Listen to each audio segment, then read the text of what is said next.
సత్యసాయి జిల్లా కదిరిలో నకిలీ కరెన్సీ ముఠా గుట్టును పోలీసులు రట్టు చేశారు. నిందితుల నుంచి నకిలీ నోట్లు 2 బైక్లను స్వాధీనం చేసుకున్నారు. ఈ ఏడాది జనవరి 7న కదిరిలో నాగేష్ అనే వ్యక్తి నుంచి కర్ణాటకకు చెందిన నిందితులు పొట్టేళ్లు కొనుగోలు చేశారు. ఇందుకు 30,000 ఫేక్ కరెన్సీ ఇచ్చి వెళ్లిపోయారు. చివరకు గ్రహించిన బాధితుడు పోలీసులను ఆశ్రయించాడు. రంగంలోకి దిగిన పోలీసులు నిందితులను అరెస్ట్ చేశారు.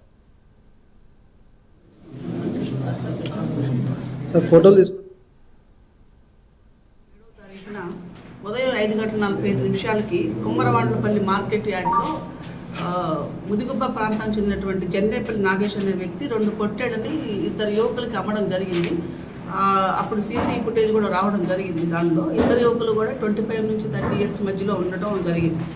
సో వాళ్ళు 2 గొర్రెల్ని 30,000కు కొనుక్కుని వెళ్ళడం జరిగింది. 30,000కు గాను 500 రూపాయల నోట్లు ఇవ్వడం జరిగింది, 60 నోట్లు. సో ఈ తర్వాత వాళ్ళు ఇంటికి వెళ్ళిపోయిన తర్వాత వాళ్ళు వెరిఫై చేసుకుని పక్క వాళ్ళు చెప్పిన దాని ప్రకారం చూసుకుంటే అవి నకిలీ నోట్లు అని చెప్పి వాళ్ళకి అనుమానం రావడంతో దాన్ని నిర్ధారణ చేసుకున్న తర్వాత పోలీస్ స్టేషన్కి వచ్చి కంప్లైంట్ ఇవ్వడం జరిగింది అదే రోజు. దానిపైన మనం అప్పటి నుంచి కూడా ఒక స్పెషల్ టీంని పెట్టడం జరిగింది ఈ కేసు డిటెక్ట్ చేయడం కోసం.